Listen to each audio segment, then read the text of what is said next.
Bien, conforme se ha anunciado, el día de hoy tenemos dentro de la agenda académica repasar algunos aspectos de uno de los procesos constitucionales que seguramente va a complementar los temas que ustedes ya han ido abordando con otros profesores o profesoras en este curso. En ese sentido, para el día de hoy vamos a empezar con algunos aspectos generales para saber o recordar qué es lo que protege o aborda este proceso constitucional. Luego vamos a detenernos un momento en la tipología de los habeas corpus que se ha reconocido dentro de la jurisprudencia del Tribunal Constitucional, así como también detenernos un momento luego en analizar cómo funciona el habeas corpus en un estado de excepción. Como sabemos, el habeas corpus de manera general es un proceso constitucional que podemos plantearlos en cualquier momento de la normalidad, ¿no? Con las pautas o reglas que todos conocemos. Pero cuando se declaran estos escenarios basados en la constitución política, muchas veces queda la duda de hasta qué punto puedo o no puedo plantear un habeas corpus y para qué lo voy a poder emplear. Y finalmente nos vamos a detener en las reglas procesales que están reguladas o reconocidas por el nuevo y vigente Código Procesal Constitucional. Entonces, con esa agenda vamos a iniciar la sesión del día de hoy. Aspectos generales. Lo primero que quiero enfatizar es que estamos frente a un proceso de garantía o tutela de derechos fundamentales de larga data, ¿no es así? En sus cursos de Derecho Constitucional habremos escuchado y advertido que es un proceso que incluso en Inglaterra, ¿no? Cuando se hablaba de, eh, claro, en este momento histórico en donde el rey o la monarquía va cediendo ciertos derechos o privilegios a los varones, se va a ir pues reconociendo esta garantía de protección hacia la libertad de las personas. Incluso dentro de nuestro sistema nacional es un proceso que ha sido reconocido primero normativamente con rango legal, finalmente en rango constitucional, lo que advierte su gran importancia para cautelar o proteger los derechos fundamentales. Es uno de los tantos procesos constitucionales que actualmente nuestra constitución política reconoce. Ustedes ya saben, además de este proceso constitucional, tenemos el habeas data, que está destinado a proteger dos derechos de manera muy específica. Está el proceso de amparo, que es el que protege los derechos fundamentales en general.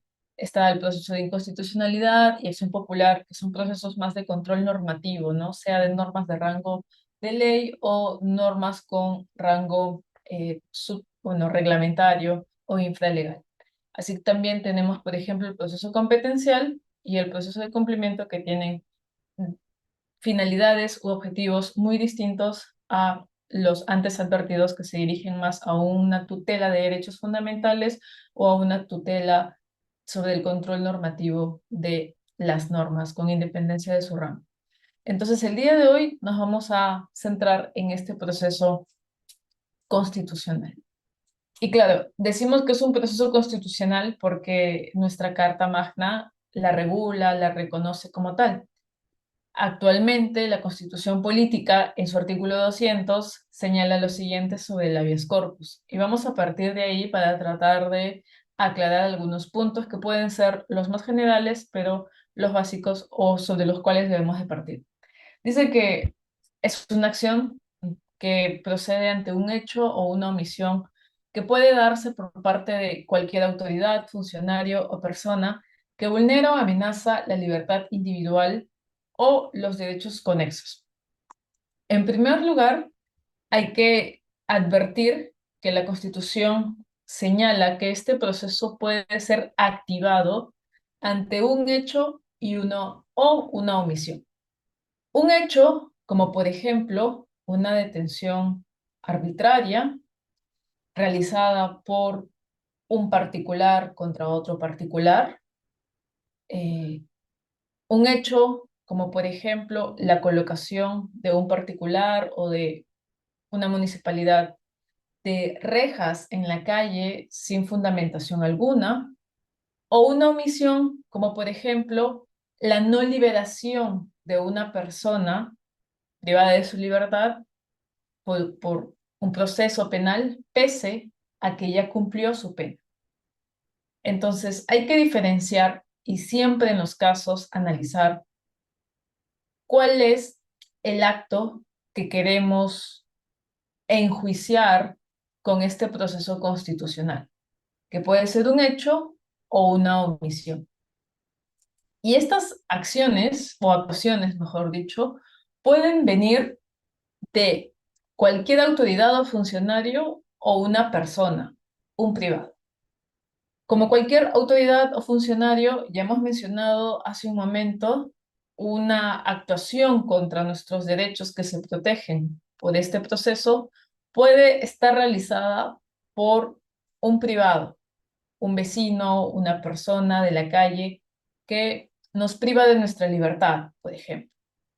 Puede también estar realizada por los serenazgos, que finalmente son personas también privadas.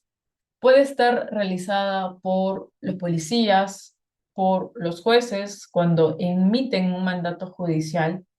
Puede realizarse también como ejemplo de personas naturales, eh, bueno, una persona en realidad privada, ¿no? Pero persona finalmente. Eh, Puede ser una clínica que no quiere dejar salir a un paciente porque no ha terminado de pagar, no ha terminado de pagar pues, los costos de la atención.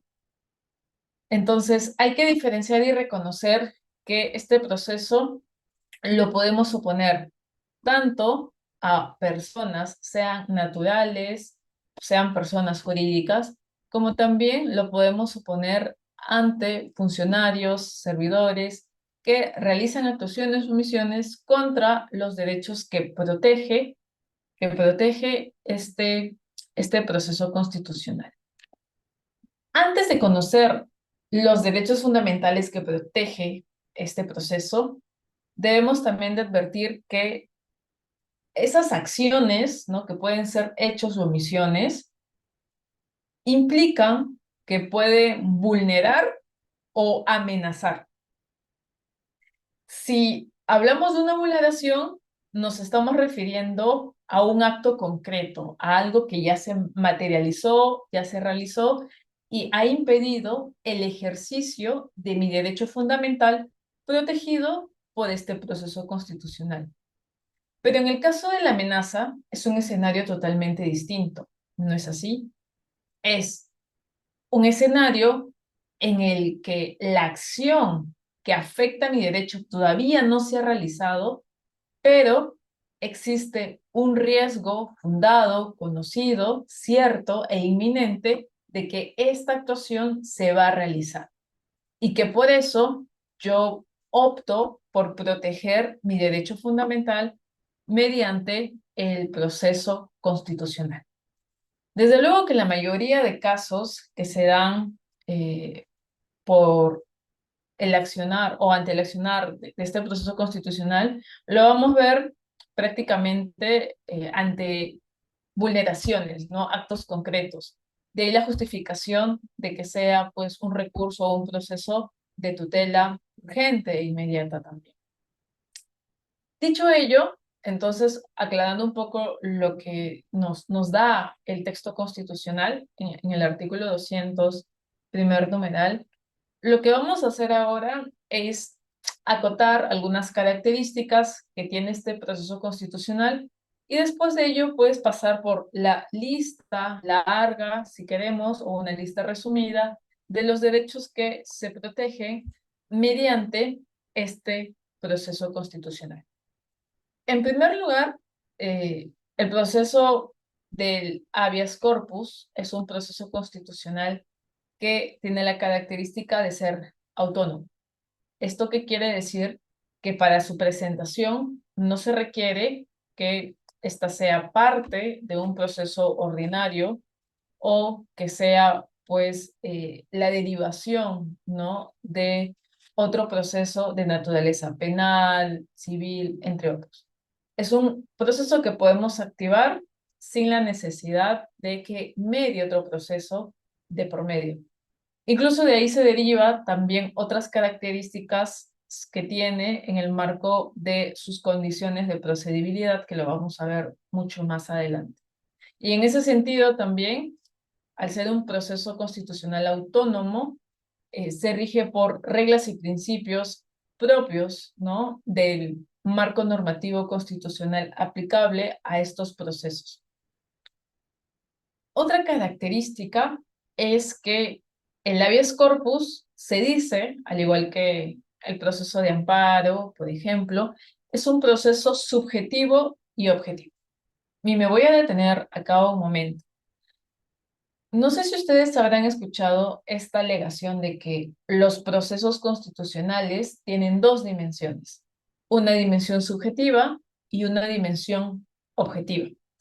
Se dice que los procesos constitucionales, como el habeas corpus, el amparo, tienen una dimensión subjetiva porque se activan o tienen por objeto o finalidad proteger los derechos de una persona en concreto, de un sujeto.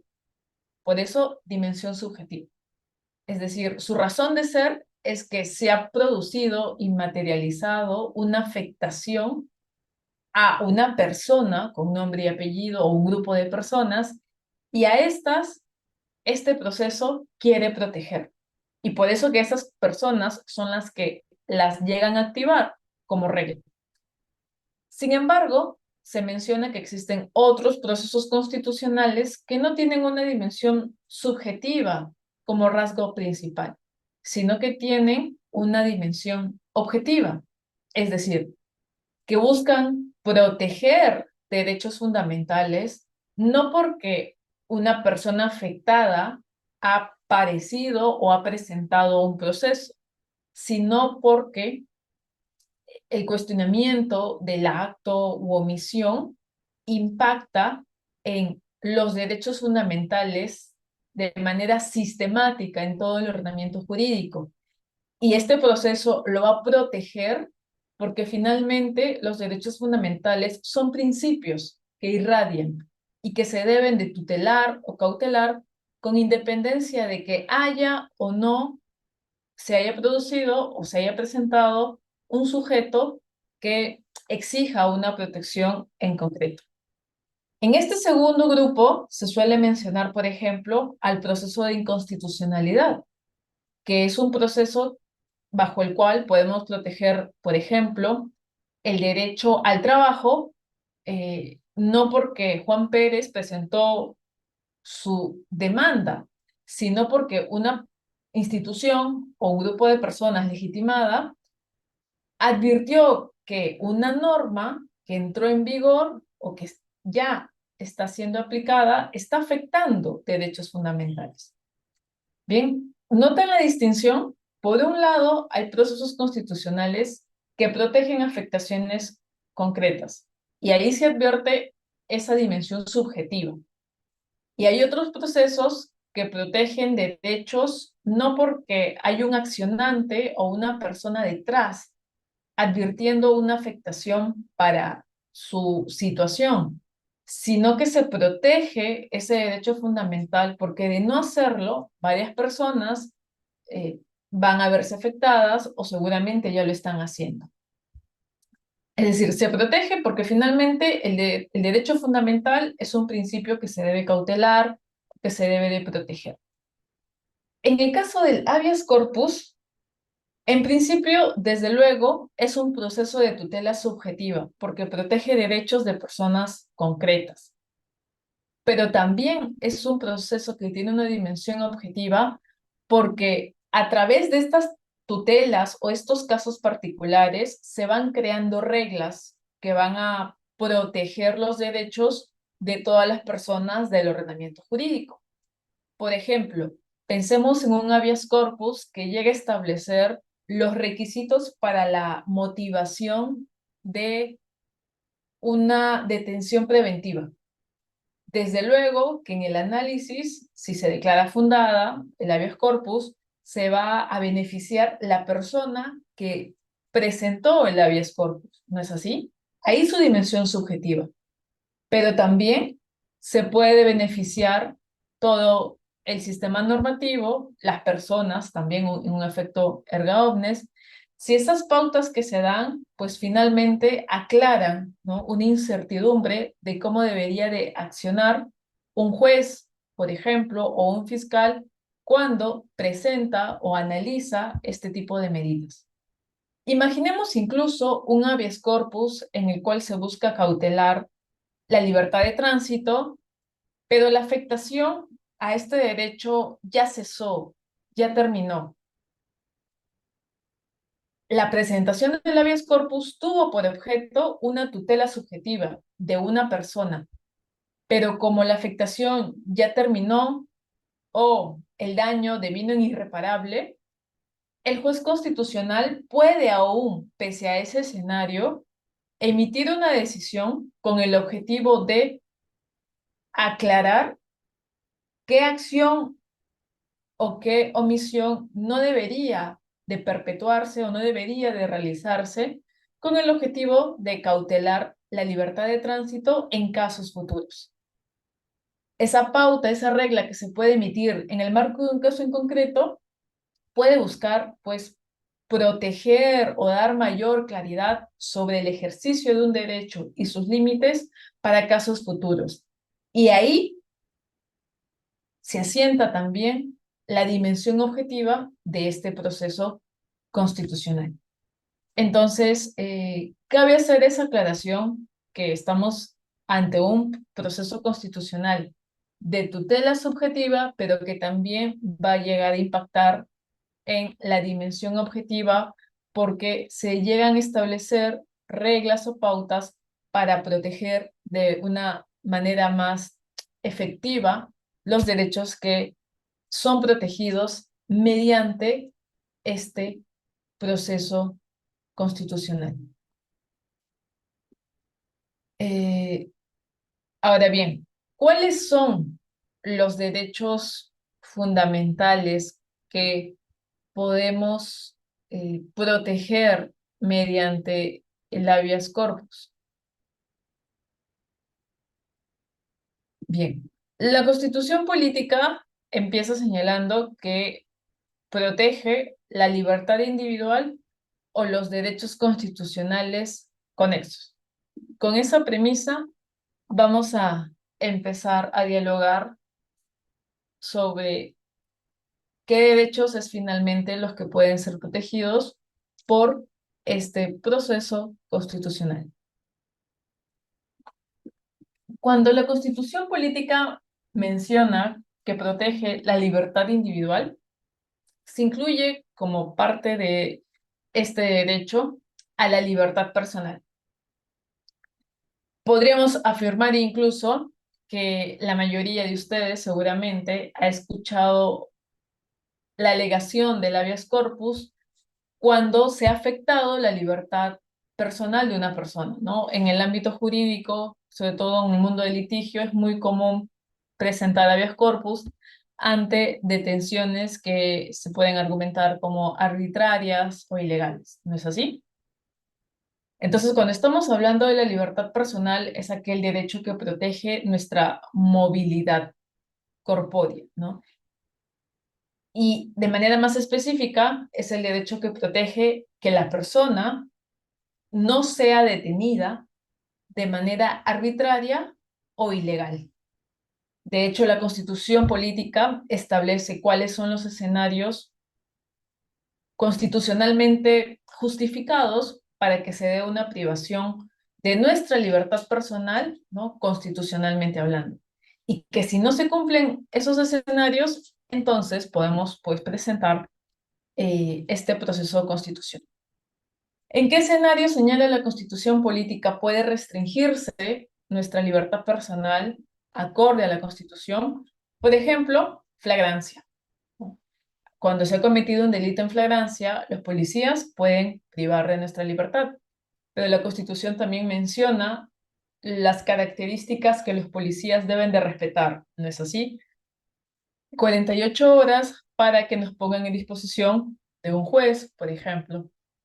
Y obviamente debe de haber un análisis mínimo de que se corroboren los elementos de la flagrancia. Otro escenario es a través de un mandato judicial, pero ese mandato tiene que estar debidamente fundamentada o motivada, eh, cumpliendo otros rasgos, claro, mínimos para la emisión de una sentencia escrita. Y así, la Constitución política va señalando los requisitos y pautas para que la libertad personal pueda ser restringida. Y de no hacerlo, entonces se activa pues el proceso del habeas corpus. Y la Constitución política, recordemos, no solo hablaba de libertad individual, sino también de derechos conexos. Y claro, esta alegación a derechos conexos ha sido interpretada en primer lugar como aquellos otros derechos que en conexión con la libertad personal podrían verse también afectados o afectadas. Pensemos, por ejemplo, en las condiciones carcelarias que puede tener una persona privada de su libertad. Si son denigrantes y humillantes, podría afectarse con esas condiciones otros derechos, ¿no? Como la vida, integridad, dignidad, en conexión con la libertad personal. Pero también dentro de los derechos conexos se ha reconocido, por ejemplo, que el habeas corpus protege la libertad de tránsito, derecho que posibilita que podamos transitar de un punto a otro dentro del territorio nacional, por ejemplo. También reconoce o protege este proceso constitucional el derecho a la integridad y el derecho a la identidad. Pero si queremos ser más exhaustivos o exhaustivas y conocer un poco más a detalle, sin ánimo de que, claro, no es una lista taxativa, el artículo 33 del nuevo Código Procesal Constitucional regula como 17 escenarios en los cuales podemos evaluar, plantear el proceso o una demanda de habeas corpus. He tratado de colocar los supuestos no tan vinculados a la detención irregular o arbitraria de una persona, sino más que todo esos supuestos que están pensados en la cautela o tutela de otros derechos fundamentales. Por ejemplo, este artículo empieza señalando que mediante el habeas corpus se puede proteger la integridad de la persona.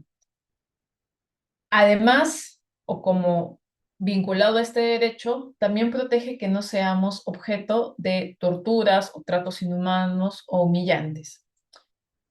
Y también añade que como derivación de ese derecho se nos protege o podemos reclamar que en cualquier escenario no se nos ejerza fuerza para obtener declaraciones en contra de nuestra voluntad.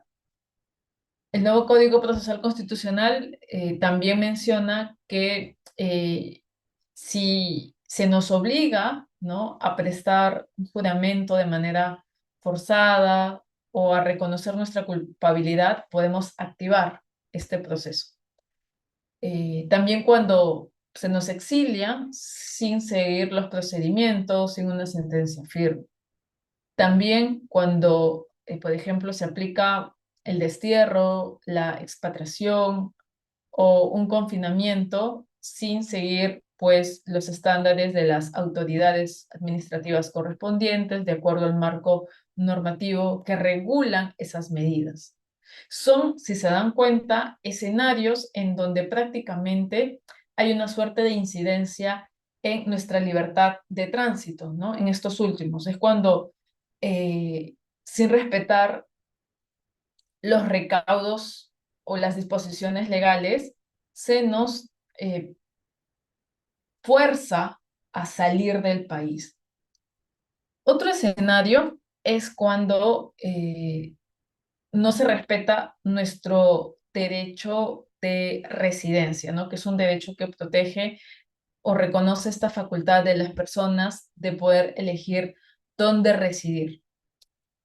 También, por ejemplo, el no ser expulsados, el derecho de poder ingresar, transitar, salir del país, que es la libertad de tránsito, también cuando se vulnera podemos accionar.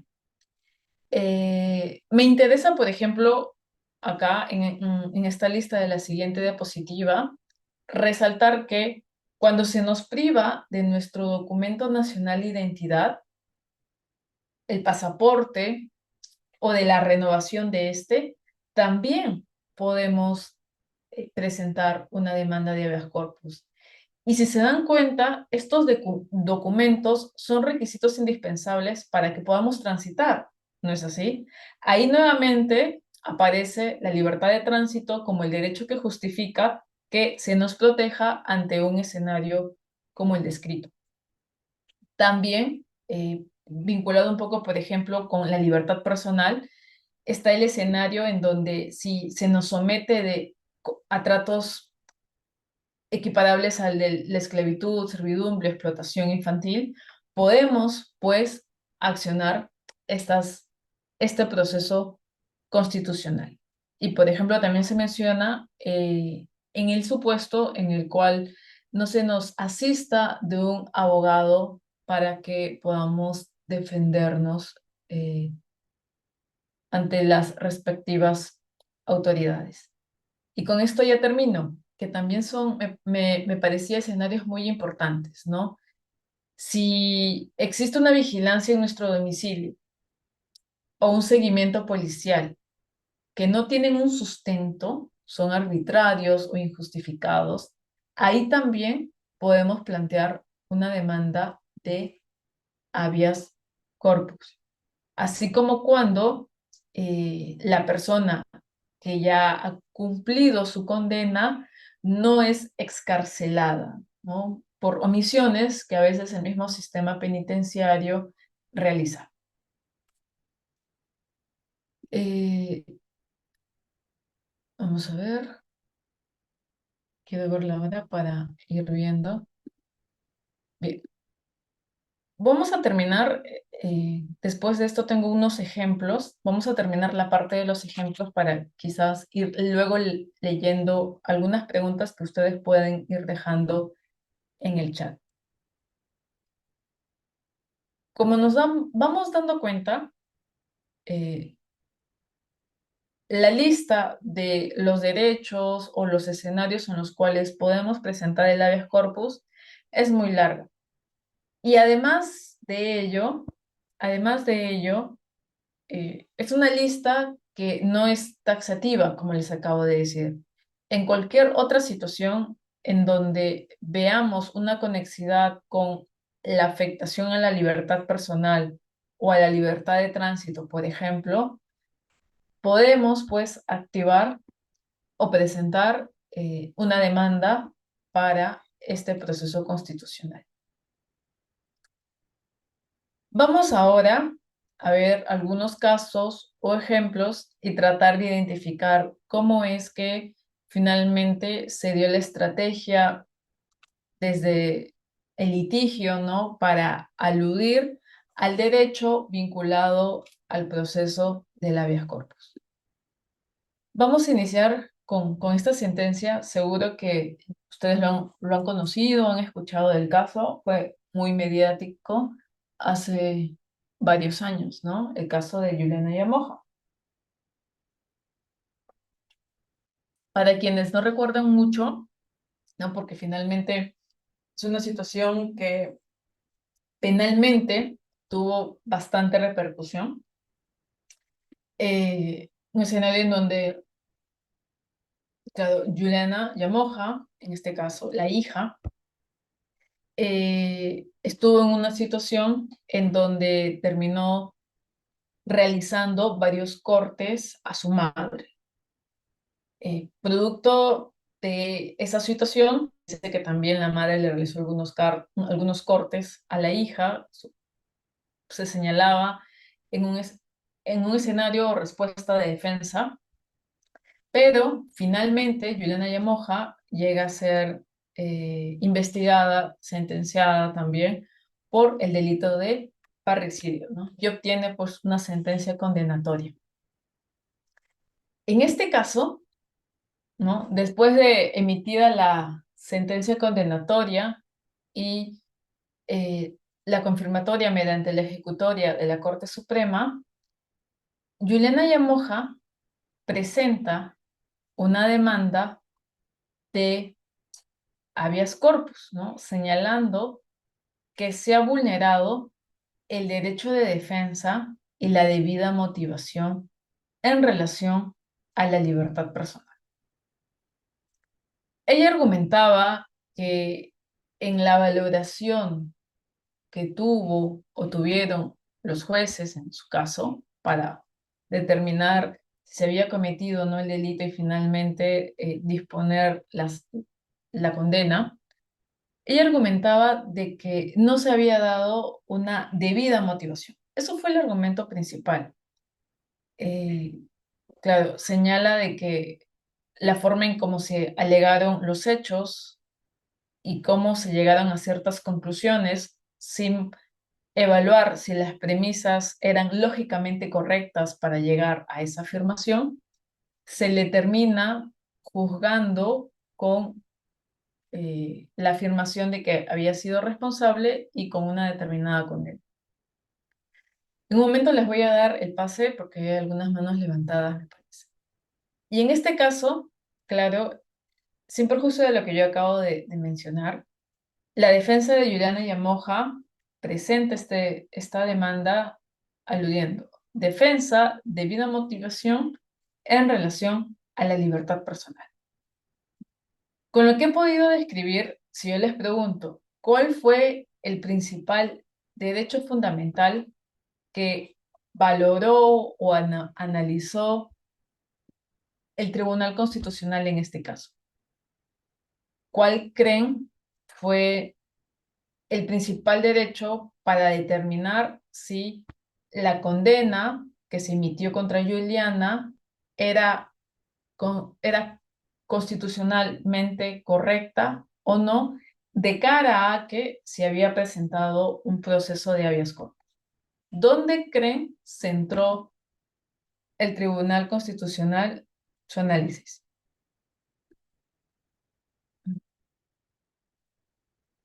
Fue, bueno, en el debido proceso, sí, de manera más específica, la debida motivación. Exacto, la motivación de las resoluciones judiciales. Y lo menciono porque si bien es un proceso de habeas corpus y sobre el cual pensamos el análisis se centra en los requisitos de una restricción para la libertad personal, cuando estamos en cuestionamientos de resoluciones o sentencias judiciales que impactan en la situación sobre la libertad de la persona, el derecho fundamental que se suele, digamos, ahondar en una decisión es la debida motivación, ¿no es así? Para advertir si el análisis sobre una consecuencia jurídica que va a impactar en mi libertad personal fue o no adecuada. Y cabe mencionar, como muchos seguramente lo han revisado, en esta sentencia el Tribunal Constitucional desarrolla todo un estándar sobre los diversos tipos de motivación, como la aparente, la suficiente, y otros criterios más para tratar de tipificar, ¿no?, qué escenarios puede encontrarse dentro de un análisis judicial. Entonces, eso es un escenario bien peculiar en donde a través de la debida motivación se emplea el habeas corpus debido a que en el trasfondo el derecho en juego es la libertad personal de la persona. En este caso, de Juliana Yamoja. Bien, entonces antes de continuar voy a tratar de peajes de Puente Piedra. Me preguntan, ¿no? ¿Y los peajes de Puente Piedra procede del habeas corpus? De hecho, sí, el recurso que, bueno, el proceso que se presentó es el del habeas corpus. ¿Por qué el habeas corpus? Lo vamos a ver en el siguiente ejemplo, si no me equivoco, porque hay un caso muy parecido al que acaba de comentar su compañero. Ahora, centrándonos nuevamente acá, porque me parece que han mencionado una pregunta, ¿no? Los habeas corpus de este tipo, que cuestionan decisiones de jueces, ¿qué origina? Es decir, si finalmente el juez constitucional declara fundada la afectación a la debida motivación, ¿qué es lo que suele, digamos, dar como respuesta? ¿La liberación de la persona o otra actuación? En este caso, obviamente, me parece que lo que pedía también Juliana Yamoja era su liberación, ¿no? Porque la sentencia que le había condenado no estaba debidamente motivada. En estos escenarios, dado que estamos ante, si se dan cuenta, un proceso constitucional que está analizando un proceso ordinario en materia penal, lo que suele hacer el juez constitucional en respeto a las facultades y competencias de los jueces del proceso ordinario es declarar nulo determinadas resoluciones. La resolución que obviamente fue objeto de falta de motivación. La declara nulo y suele, en efecto, como menciona José, eh, ordenar al juez competente que realice un análisis, ¿no? Respetando el derecho que se acaba de afectar. ¿Y esto por qué lo hace? Porque desde luego las actuaciones del juez constitucional, pese a que buscan proteger derechos fundamentales, tienen que también que proteger o reconocer las funciones que constitucionalmente tienen otros funcionarios. La función del Tribunal Constitucional o un juez constitucional no es dirimir si se han cometido delitos o no. Esa es función del juez ordinario en materia penal. La función del juez constitucional es verificar o analizar si se ha dado una afectación o no, en este caso, de los derechos fundamentales protegidos por el habeas corpus. Por eso se da esa vía que muy bien advierten Miguel y José. Otro escenario muy parecido, ¿no? Al cuestionamiento de las resoluciones es el caso de Yantumala y Nadine Heredia, ¿no? Otro caso mediático muy conocido, en el cual el Tribunal Constitucional analizó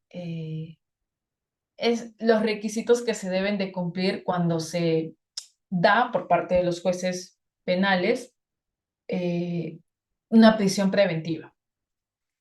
En efecto, acá los demandantes del habeas corpus, ¿no? Porque eran los investigados en el proceso penal, interpusieron esta demanda con el ánimo de anular las resoluciones que les impusieron la prisión preventiva. Y ellos alegaban que esas resoluciones afectaban sus derechos a la debida motivación, al debido proceso y a la libertad personal. Claro, de no haber una debida motivación o un debido proceso en un proceso penal, en donde está en juego tu libertad, obviamente el derecho que se va a afectar va a ser la libertad individual, la libertad personal. En este caso, el Tribunal Constitucional termina analizando si en ese ejercicio argumentativo de los jueces en materia penal existieron razones suficientes para afirmar si es que se daba un peligro procesal o una obstaculización, ¿no? De este. Llegando a afirmar, como ustedes ya saben, nuevamente, que la motivación que se había dado en ese caso no era debida, ¿no? Estos dos escenarios que acabamos de ver, el de Juliana Yamoja y el de Ollanta y Nadine Heredia, son casos pues que nos muestran, como les decía, estos ejemplos muy cotidianos de el habeas corpus muy ligado a irregularidades o falta de motivación dentro de los procesos penales. Procesos en donde la libertad personal de las personas están en juego. Pero esos no son los únicos escenarios en donde se puede presentar una demanda de habeas corpus. Como ya lo han estado preguntando, existen otros escenarios en donde, por ejemplo, se afecta la libertad de tránsito y yo también puedo presentar el habeas corpus. Les he traído el ejemplo de otro caso también muy mediático, el muro de la vergüenza. ¿Se acuerdan? Que se emitió una sentencia a inicios del año pasado. Sabemos que existía, eh, bueno, no estoy muy informada si finalmente ya se llegó a destruir totalmente ese muro, ¿no? Porque luego el Tribunal Constitucional verificó que después de que emitió la sentencia, el muro seguía construido. Este muro que separaba Villa María del Triunfo y el distrito de La Molina. Si existe un muro, ¿no?, construido por uno de estos, una de estas municipalidades, eh, esa actuación, que es una acción realizada por un funcionario, afecta o no un derecho fundamental. Acá, por ejemplo, algunas personas podrían decir que se les afecta, no su libertad personal, obviamente, porque no están siendo eh, detenidas o privadas de ella arbitrariamente, sino que más bien se está insertando, ¿no?, un elemento que impide que transiten libremente de un distrito al otro.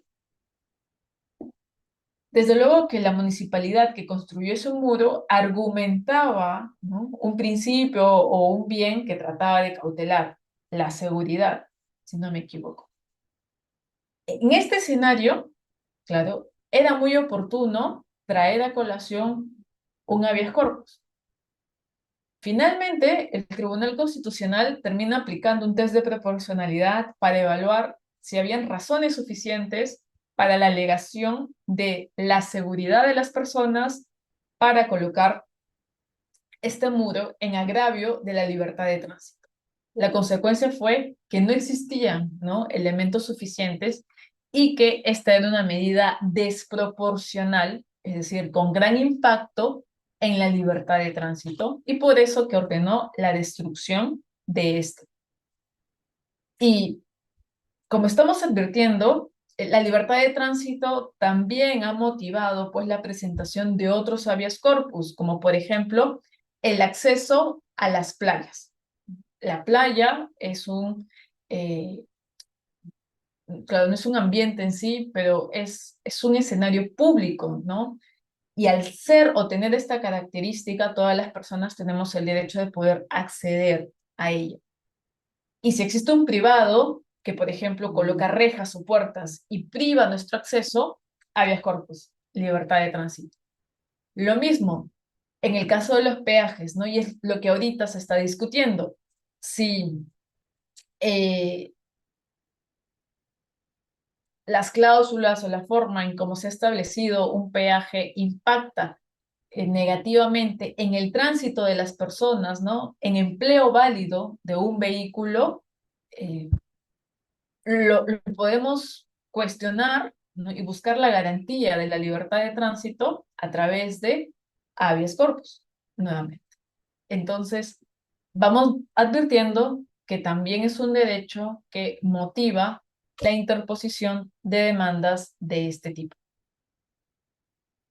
Eh, pero no solo en esos escenarios en donde nuestra libertad de movernos o nuestra libertad de no ser detenidos, digamos, son los ejemplos tipos del habeas corpus.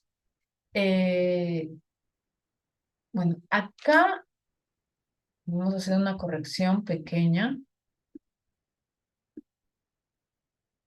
Este no es el número, no, ese sí no es el número. Lo que pasa es que el caso del orden de los apellidos ha tenido dos casos y eso es lo curioso.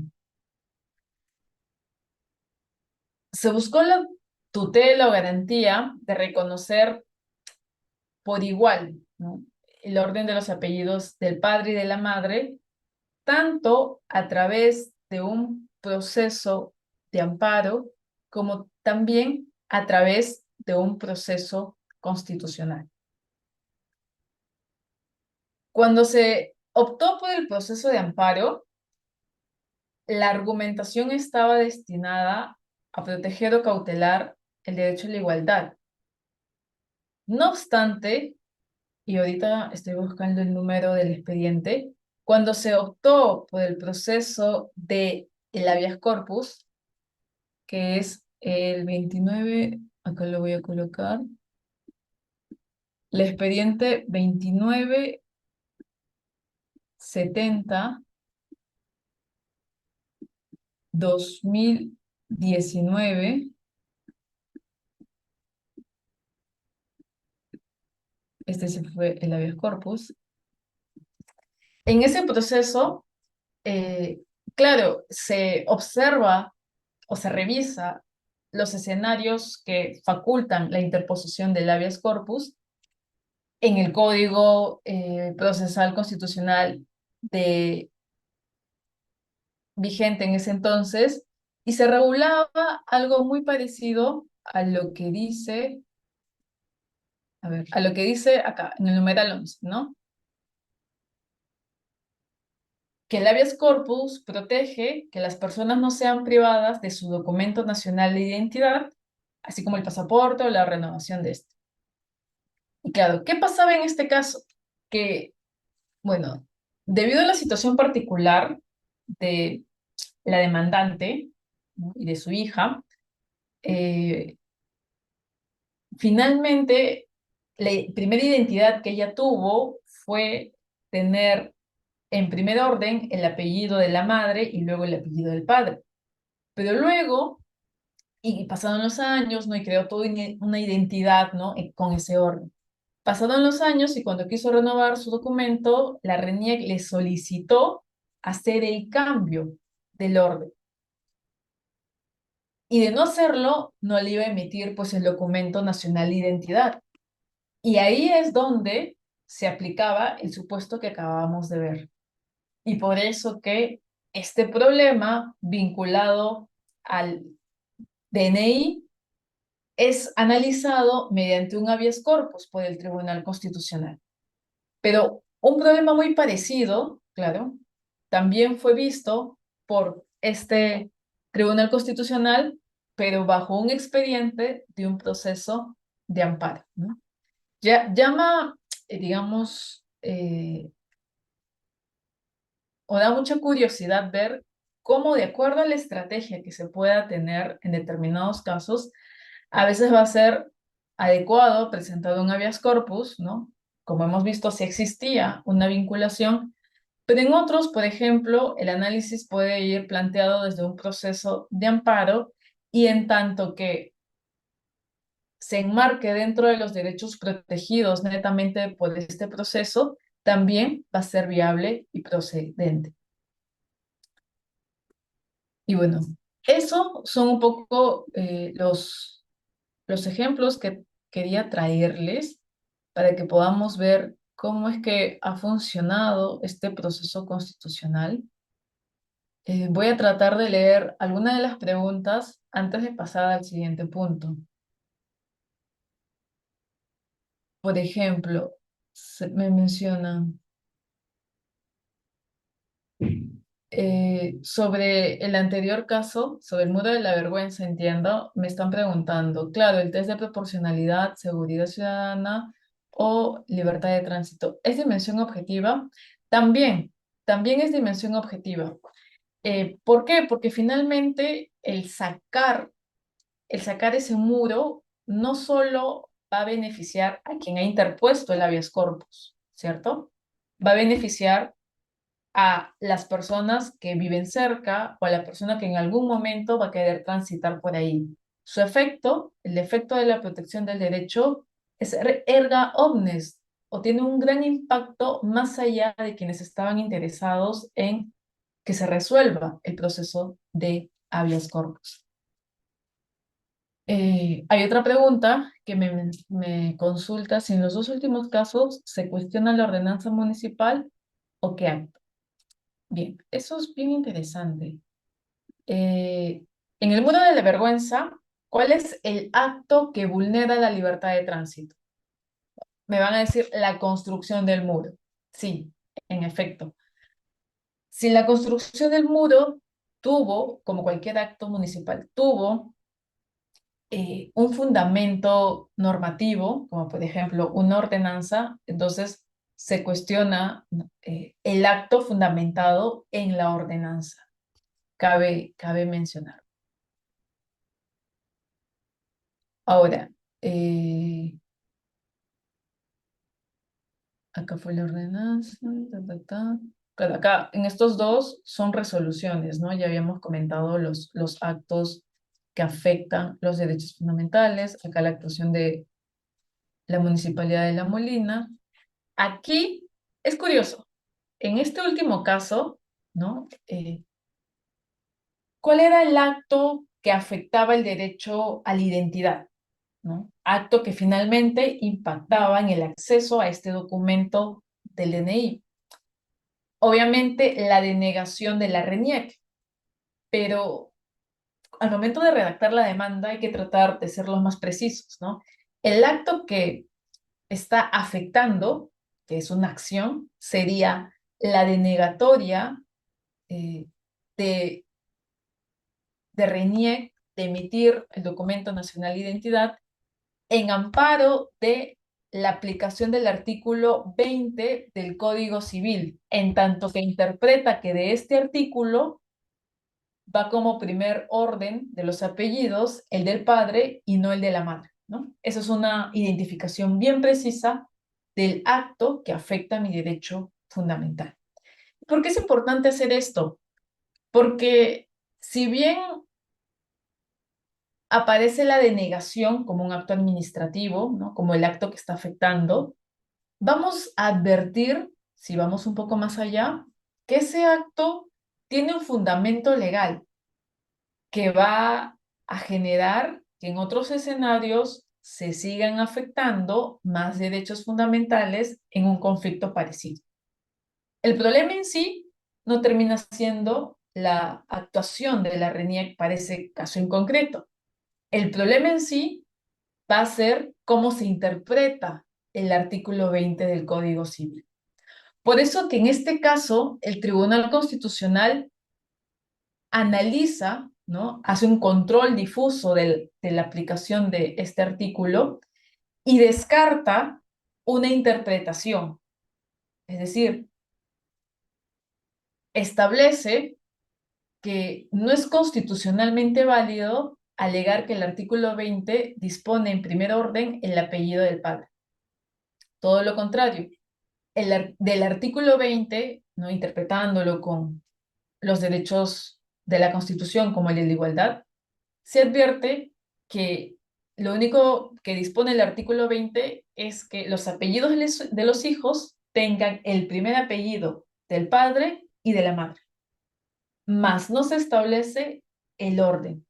Y por eso que exhorta al Congreso de la República que pueda regular, ¿no? Los escenarios para que sepamos con seguridad cómo los padres se van a poner de acuerdo sobre el orden de los apellidos. Entonces, ese puede ser el efecto un poco complejo del proceso del habeas corpus. Y si se dan cuenta, esa regla que se da para el Congreso de la República nos beneficia, digamos, a todos, ¿no? O va a impactar, ¿no? En la sociedad, no únicamente en las personas que establecieron este proceso. Bien, damos el pase a Miguel, luego leo algunas preguntas y continuamos. Miguel, por favor. Miguel Excelente. Mondragón. Sí, tenemos a Miguel, pero no ha activado su cámara, doctora. El requisito es Bien, que tiene que tener activo su cámara y debidamente sentado, por lo que no podría en estos momentos interactuar. Si algún participante quiera levantar su manito, puede hacerlo en estos momentos. Ya saben, tienen que tener activo su cámara. Adelante, doctora, puede continuar con la sesión. bien. Y claro, otro ejemplo, antes de darle el pase a Angie, muy recurrente. ¿no? A propósito de lo que se nos puede ocurrir cuando hablamos del habeas corpus, es el tema de las rejas, ¿no es así? Porque nos tropezamos con las rejas en todas partes. Hay calles en donde los vecinos han solicitado permiso a las municipalidades, a veces sin solicitud, incluso los mismos vecinos enrejan calles o avenidas, ¿no es así? Hay que analizar cada caso en concreto, ¿no? Si la actuación de los vecinos o la colocación de las rejas tiene una justificación, ¿no? Sea por una ordenanza o un acto directo de una autoridad, pero tiene una justificación como en la seguridad, hay que evaluar si proteger la seguridad tiene mayores razones para protegerla, ¿no? A cambio, ¿no? de afectar la libertad de tránsito de las personas. Entonces, si es, digamos, una calle en donde no se advierte inseguridad ciudadana, pero los vecinos quieren estar como que resguardados por si acaso, no hay muchas razones, ¿cierto? La seguridad no se presenta como un bien justificable, ¿no? En desmedro de la libertad de tránsito. Tal como, por ejemplo, sucedió con las rejas del centro de Lima. Es cierto que suelen ocurrir protestas y muchas de ellas destinadas a acercarse a las instituciones estatales, pero dejar las rejas 2 meses, 3 meses ahí colocadas, pues va a impedir la libertad de tránsito sin justificación, porque las protestas o la inseguridad que pueden alegar no siempre va a estar presente. Entonces, es posible, pero siempre hay que analizar, ¿no? En cada caso, si ese acto que impide mi tránsito tiene o no razones de peso en desmedro de mi derecho. Bien, Reader, no sé si podemos darle el pase a dos personas. Sí, doctora. Ahora Y tenemos a Dante. Dante, gracias por activar tu cámara. Una pregunta y sé preciso. Gracias. Muchas gracias, doctora. Justo viendo, por ejemplo, este tema del orden de los apellidos y también lo mencionaba en las preguntas del chat, ¿no? ¿Qué diferencia sustancial habría entre este habeas corpus presentado para el cambio en el orden de los apellidos, alegando la vulneración del derecho a la identidad? Y también en el caso del amparo que presentó Ricardo Morán por el apellido de sus hijos, porque la materia al menos parece referir a lo mismo, ¿no? El llamado derecho a la identidad y el orden de los apellidos, pero en un caso se presentó un habeas corpus y en este caso el de Morán se presentó un amparo. Quería ver sus apreciaciones. es interesante. No sé si podemos hacer el pase a otra persona más mientras voy haciendo la lista y de paso ordenando mi Sí, respuesta. doctora. Estimado Miguel, ahora sí tienes activo tu cámara. Una pregunta, por favor. Adelante, por. ¿Sí? ¿Activas tu audio?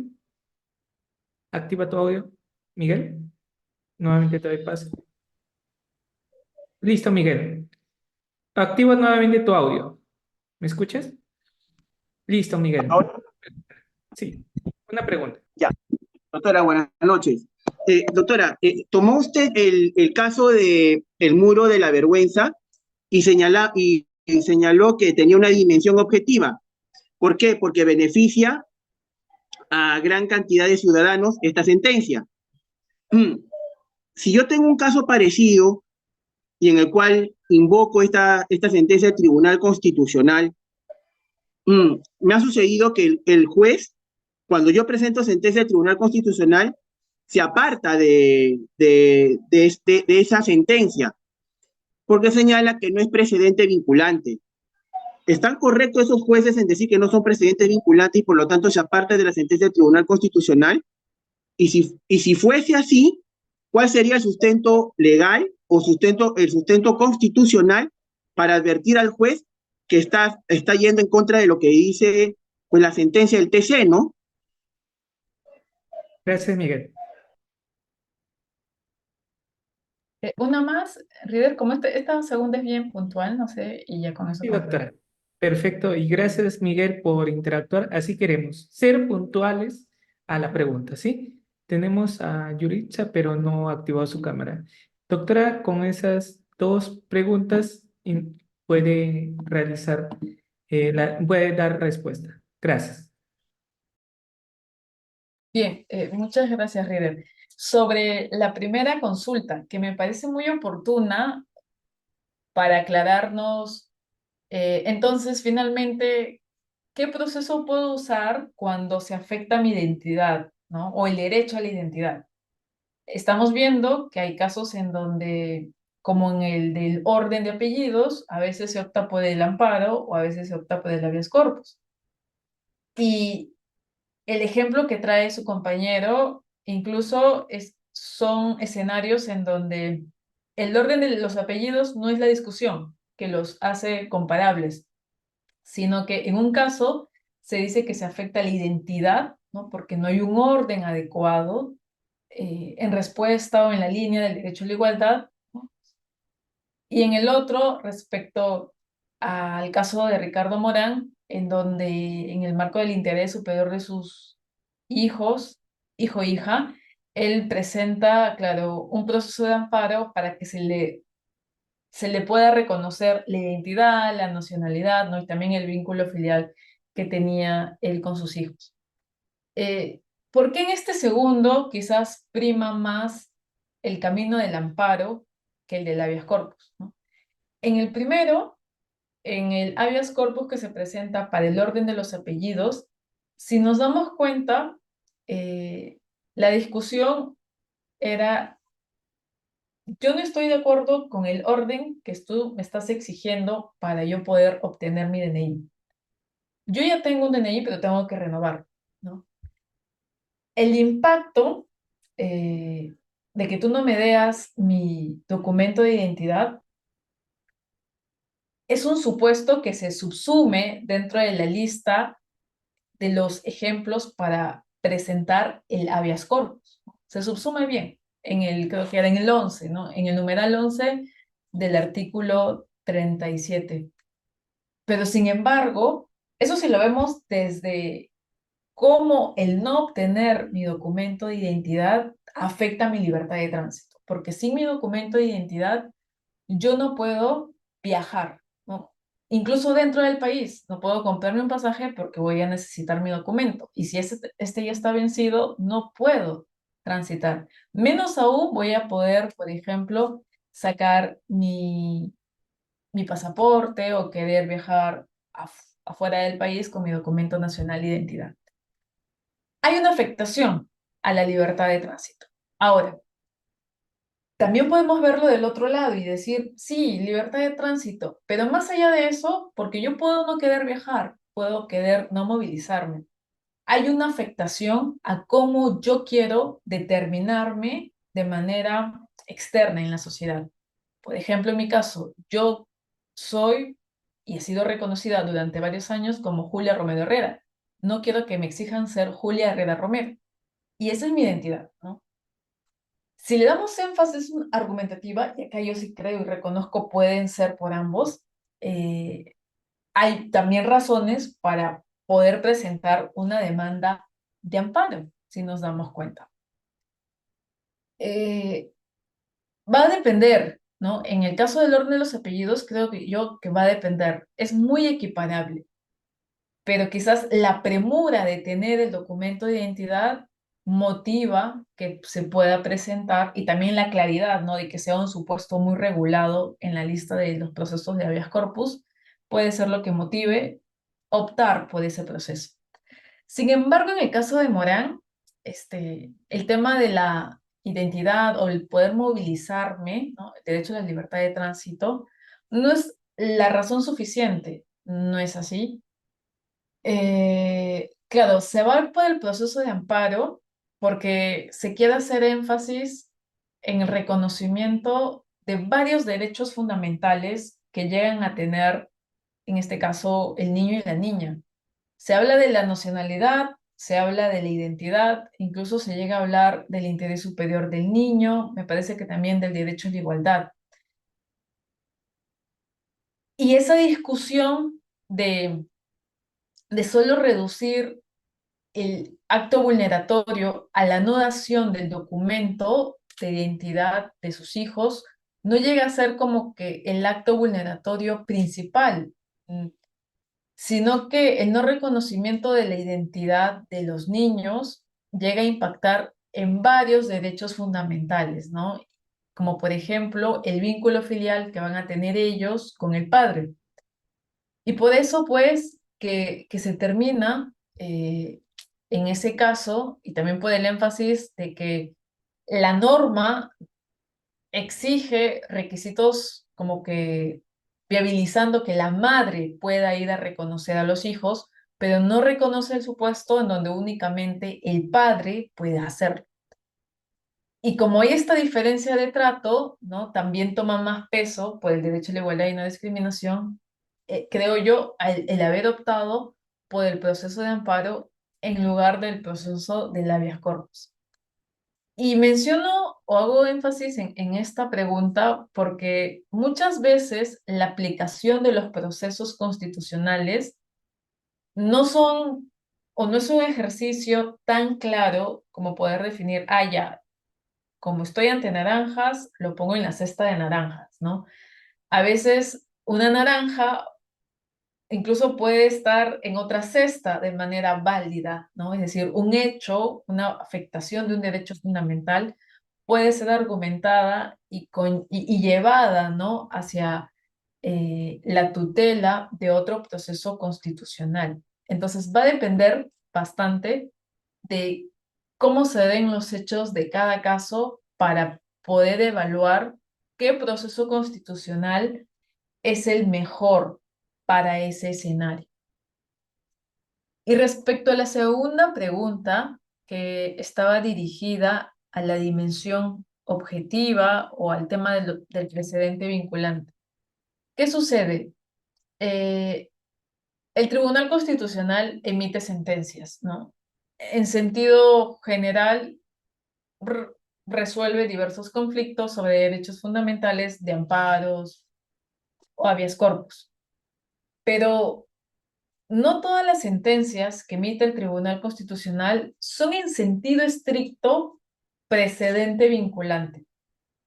Para ser un precedente vinculante en términos del nuevo Código Procesal Constitucional, en su artículo sexto del título preliminar, es una redacción muy parecida a la anterior normativa, se menciona que el Tribunal Constitucional debe de dejar anotado de manera expresa, ¿no? qué término de la sentencia es o tiene la calidad de precedente vinculante. Bien, es decir, eh, para, en sentido estricto, darle la categoría de precedente vinculante a una sentencia, los magistrados, con el voto de 5 de los 7, deben dejar constancia de que esto que estamos diciendo es precedente vinculante y por lo tanto son reglas que se deben de respetar, ¿no? Porque ya forman parte de nuestro ordenamiento jurídico. Ahora, ¿qué pasa con las demás sentencias que no son precedentes vinculantes? ¿No tienen valor jurídico? Sí lo tienen, ¿no? Las demás sentencias, sea que sea la primera vez que el Tribunal Constitucional argumenta determinados fundamentos, o sea que ya los viene repitiendo en varias sentencias, pueden ser catalogados como jurisprudencia o doctrina jurisprudencial, y pese a que no se haya señalado que es un precedente vinculante en sentido estricto, es una suerte de una línea jurisprudencial que el Tribunal Constitucional está como que adoptando, ¿no? Claro, no podemos con esa línea obligar a los jueces ordinarios a sujetarse a lo que ha dicho el tribunal, pero si lo queremos utilizar dentro de nuestros mecanismos argumentativos, válidamente apelamos a esas sentencias.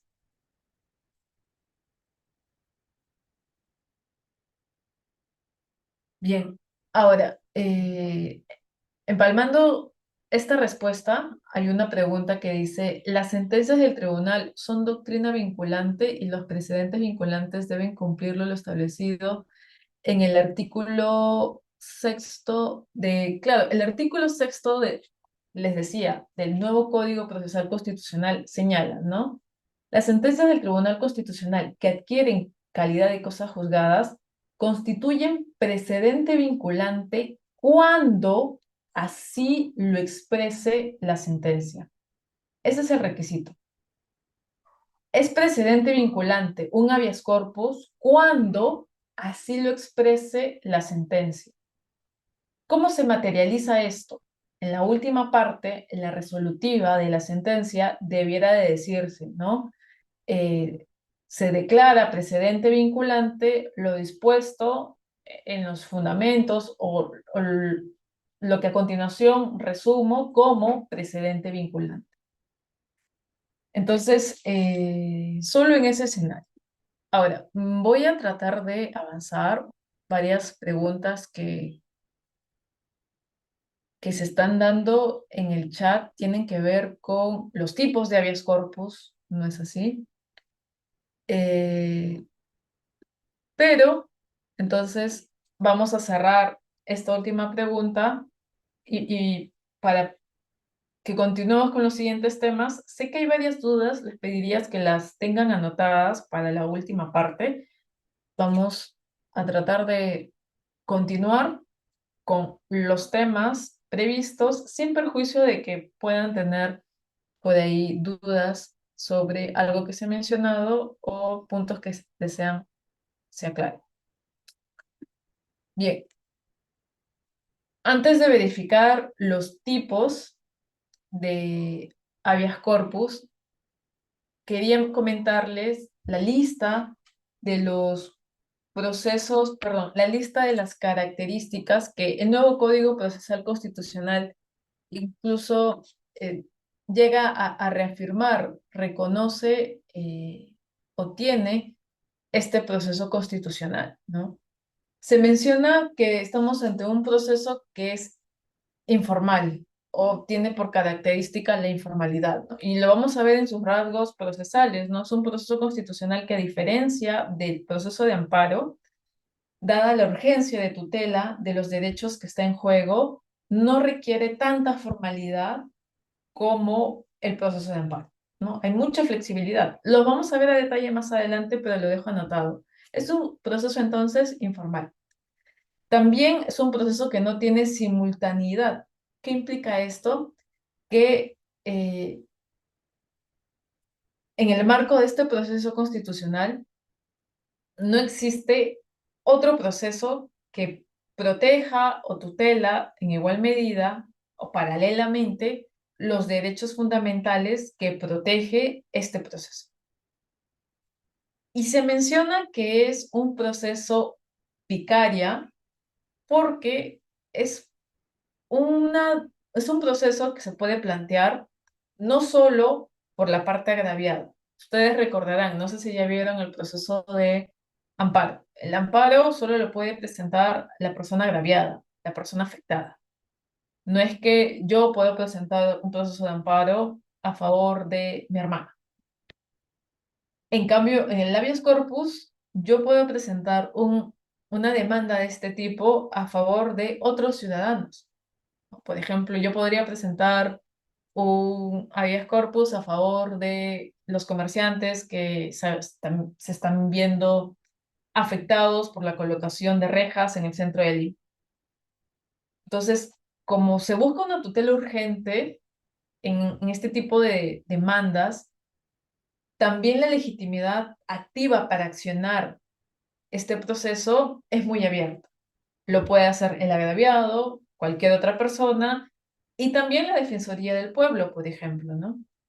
Se dice que es unilateral porque se ha reconocido en la normativa procesal que no se requiere escuchar, ¿no?, por parte del juez a la parte alegada, es decir, a la parte que está realizando la acción o omisión que afecta el derecho fundamental. Para que pueda emitir una decisión el juez, bastaría con conocer los hechos y conocer lo que está pues alegando la parte afectada. Y se menciona que es imprescriptible porque es un proceso constitucional que no tiene un plazo sobre el cual la acción para activar el proceso prescriba. Bien, entonces hay mucha flexibilidad, ¿no? Sobre todo sobre los rasgos procesales que los vamos a ver más adelante, porque estamos ante un proceso nuevamente de tutela urgente. Y ya con eso, ahora sí, si me disculpan un momento, vamos a pasar a los tipos de habeas corpus. Acá vamos a tratar de ser sucintos, bueno, en mi caso yo sucinta. Esto es una lista de 8 tipos de habeas corpus. Alguien por ahí me preguntó cuántos tipos de habeas corpus son. En una sentencia, el Tribunal Constitucional señaló dentro de su argumentación que existen tipos de habeas corpus, los cuales han sido reafirmados en la jurisprudencia posterior. Es decir, hay una doctrina sobre esta tipología. Quizá podríamos por ahí verificar si esta tipología se pueda mantener o no, aún con las modificaciones que se han realizado con el nuevo Código Procesal Constitucional, pero para efectos concretos o prácticos son 8. Y a estos 8 tipos, que es el reparador, restringido, correctivo, preventivo, traslativo, instructivo, innovativo, conexo, se añade uno noveno, ¿no? Que muchos alegan es el habeas corpus extraordinario. Extraordinario porque lo presento en escenarios de excepcionalidad. Entonces, solo para resumir nuevamente, porque la tipología de habeas corpus tiene más un efecto, digamos, descriptivo para poder clasificar los escenarios en los cuales yo puedo activar este proceso, pero para que les dé más herramientas como para argumentar más una demanda, creo yo, no aporta mucho en ese sentido, ¿no? Es decir, puede ser una ratio, un obiter dicta, pero no una ratio decidendi propiamente. Pero bueno, tenemos en primer lugar el habeas corpus reparador, que se menciona siempre o se le llega a describir como el tipo habeas corpus que se presenta ante el escenario ya conocido de privación de la libertad de manera arbitraria o indebida, ¿no? Si un policía te detuvo y tú no estabas haciendo nada, ni siquiera llegaste a cometer un delito, la detención es totalmente arbitraria. Habeas corpus reparador. O si, por ejemplo, la sentencia está mal emitida y te privan de tu libertad, habeas corpus reparador. Luego existe el habeas corpus restringido. Se le ha caracterizado que es un habeas corpus que se activa ante una afectación no tan fuerte como la primera. No es que te priven de tu libertad personal, te encierran o te detienen. No, sino que más bien es un habeas corpus que se busca Doctora, presentar, se buscan presentar o que se buscan, sí. disculpe, la parte, ahí está, ya su diapositiva corrió a la derecha porque no se veía bien. Gracias, doctora. Ah, perfecto. Es un tipo de habeas corpus que se alega ante, y lo dice el Tribunal Constitucional, a mí me llama la atención, pero entiendo por qué lo dice, ¿no? Que se alega ante molestias o perturbaciones, obstáculos. Claro, son actos no equiparables a una detención, pero que sí hablan de afectaciones a la libertad de tránsito, ¿no? Si, por ejemplo, estamos ante actuaciones que por ahí generan un obstáculo a nuestra libertad de tránsito, entonces aplicaría esta tipología de habeas corpus restringido. Luego tenemos el habeas corpus correctivo. Yo les hablaba que las personas privadas de su libertad, no es así, privadas de manera, digamos, legal, ¿no? Con una sentencia debidamente motivada, donde se ha respetado su derecho a la defensa, se encuentran pues recluidas en un centro penitenciario. Su privación de libertad ha sido constitucional, legal, además. Pero ¿qué pasa si durante su estadía en el establecimiento hay otras afectaciones a su derecho, ¿no? Como parte del sistema penitenciario. Ahí cabe el habeas corpus correctivo, porque se pueden estar dando afectaciones, ¿no? A su derecho a la salud, a la integridad o a la vida, eh, de manera muy conectada con su privación a la libertad personal que se dio en su momento de manera correcta. Luego de ello, tenemos el habeas corpus preventivo, que como su nombre dice, busca proteger la libertad personal, la identidad o la libertad de tránsito de manera muy general, sin dar muchos ejemplos, no ante un hecho concreto, sino ante una amenaza, ¿no? Es decir, un acto que de manera cierta e inminente se va a realizar y que de darse sabemos nos va a afectar. Disculpen que corra, pero es con el ánimo de, bueno, igual van a tener la diapositiva y ahí pueden repasar un poco. Luego tenemos el habeas corpus traslativo, que es como una manera más específica, ¿no? Del primer habeas corpus que decíamos era el reparador. Este habeas corpus traslativo señala que se va a poder ejercer, o ese sería el nombre del habeas corpus, cuando se mantiene a una persona privada de su libertad de manera indebida. Bien, ¿en qué escenarios está pensando, digamos, el juez constitucional cuando señala esto? Por ejemplo, cuando hay una mora, ¿no? En el proceso judicial, eh, hay una demora que está pues impidiendo que la persona sea liberada de manera inmediata cuando existe una orden para ello. Luego tenemos el habeas corpus instructivo, que es un habeas corpus que se aplica cuando estamos en casos de desapariciones. Claro, de detenciones, ¿cómo serían? Desapariciones forzadas, por ejemplo. En estos escenarios, lo que se busca es, claro, reconocer que además de la libertad de la persona, ¿no? Es decir, no solo queremos saber dónde está, sino que también queremos evitar que se afecten otros derechos fundamentales, como la vida, la integridad. Luego tenemos el habeas corpus innovativo.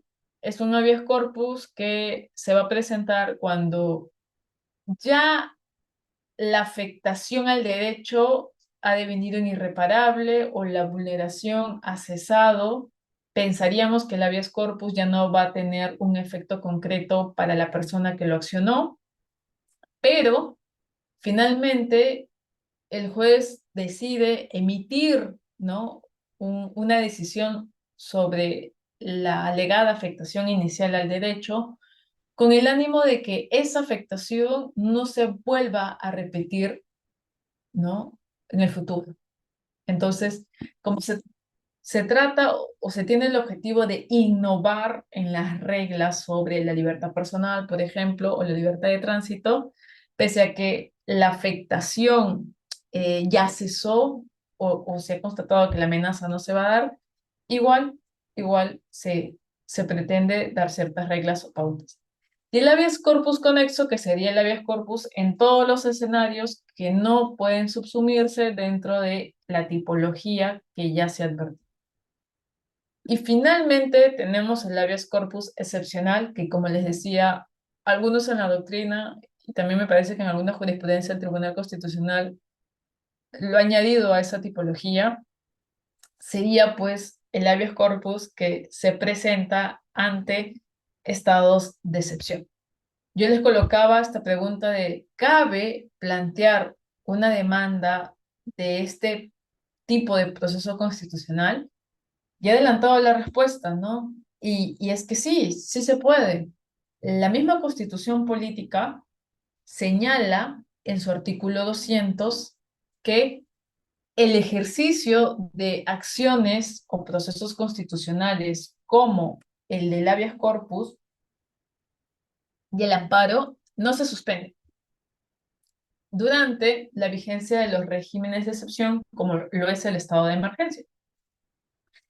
Esto quiere decir que aun cuando la presidenta declare estado de emergencia Jesús María, Magdalena, el centro de Lima, por ejemplo, las personas siguen gozando de derechos fundamentales y las personas pueden exigir que sus derechos sean respetados, sobre todo en el caso de los derechos que se protegen mediante el habeas corpus.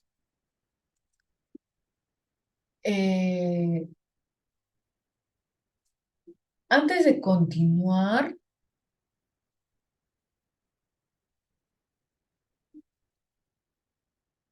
claro, solo comentarles, veo varias manos levantadas. Yo les diría que esperemos un momento para terminar la presentación y luego pasamos nuevamente a la ronda de preguntas. Bien. Ok, entonces, ¿qué sucede en los estados de excepción? Ya sabemos que el estado de excepción, acá lo voy a... es una declaratoria que realiza eh, el Poder Ejecutivo, el presidente o la presidenta, mediante decreto supremo, en el marco del artículo 137, habilita, entre otros, la restricción o suspensión, dice la Constitución, de la libertad personal, la libertad de tránsito, la inviolabilidad del domicilio y la libertad de reunión. ¿Podemos cuestionar la declaratoria del estado de excepción? No, ¿cierto? La declaratoria, el decreto supremo, no lo podemos cuestionar. Pero sí podemos cuestionar intervenciones, afectaciones a derechos fundamentales. A eso se le ha llamado control parcial de las actuaciones que realiza el Poder Ejecutivo en el marco de un estado de excepción. Y ese control parcial se puede dar porque la restricción que estaba fundamentada en abstracto en los derechos fundamentales que se pueden restringir no respeta criterios que debería de hacerlo aún en un estado de excepción. ¿Cuáles son esos criterios que deben de respetar toda restricción a estos derechos fundamentales, cualquier actuación que realice un policía, por ejemplo, o un militar durante la alegación de un estado de emergencia? Son los criterios de razonabilidad y proporcionalidad. Me explico. Si en un estado de emergencia suspenden, por ejemplo, el derecho a la libertad de tránsito en Jesús María, eso no implica que las personas ya no gocen de su libertad de tránsito y que en cualquier momento un policía pueda impedirle transitar por determinadas calles. O lo mismo con la libertad personal. Eso no implica que puede venir una policía y llevarte y detenerte sin argumentación o razón alguna. No. El estado de emergencia conlleva a que las autoridades, como los policías, tengan mayores razones para poder restringir la libertad personal y la libertad de tránsito. En tanto que, en primer lugar, la detención de una persona, por ejemplo, esté vinculada con la causa o motivo que justificó la declaración de excepción. Si la declaratoria es por inseguridad ciudadana, entonces, si yo estoy caminando y no hay mayores elementos de que se pueda perpetuar algún acto contra la seguridad de las personas, no habría razón alguna para que me puedan detener, si es que únicamente estoy caminando. No hay razonabilidad. Pero claro, si se acaba de cometer algún hecho delictivo, y se ha identificado a las personas que estuvieron involucradas, o por lo menos con algunos rasgos, y, por ejemplo, me vinculan de alguna manera con el grupo que acaba de cometer esos actos, como por ejemplo el haber salido de la casa en donde estaban escondidos, o entre otros elementos, podríamos advertir que sí existe una relación, ¿no? Del por qué podrían restringir mi derecho dado que hay un motivo, ¿no?, que justifica la declaratoria de estado de emergencia. Y cuando ello se ha dado, ahí pasamos al siguiente elemento a analizar. ¿Cuál es? Que exista razonabilidad. Es decir, que la forma en cómo van a detenerme, ¿no?, resulte manifiestamente necesario, justificado, atendiendo a la conducta, ¿no?, del agraviado y la situación que se está evaluando. Entonces, el habeas corpus no se elimina ni se atenúa durante la declaratoria de un estado de emergencia. No, sigue siendo una herramienta igualmente válida para proteger nuestros derechos fundamentales, sobre todo de los derechos que forman parte de la lista del artículo 137, ¿no? De esa lista de derechos que pueden ser restringidos o suspendidos por los policías. Pero esto no siempre ha sido interpretado así. Muchas veces las personas piensan de que como se declara un estado de emergencia en, digamos, en la Panamericana Norte del país, entonces ya los policías pueden detener y pueden incluso impedir que las personas transiten totalmente. Y no es así.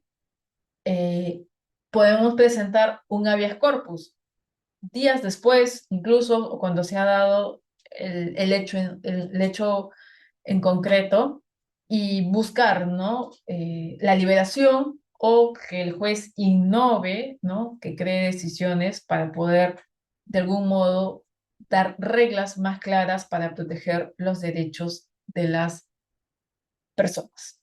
Y eso es, pues, lo que quería comentarles sobre el habeas corpus dentro del estado de excepción que llega a ser el habeas corpus extraordinario o excepcional. Después de eso, ya para llegar a la última parte, que sería la parte de las preguntas, vamos a repasar las reglas procesales, las básicas nuevamente,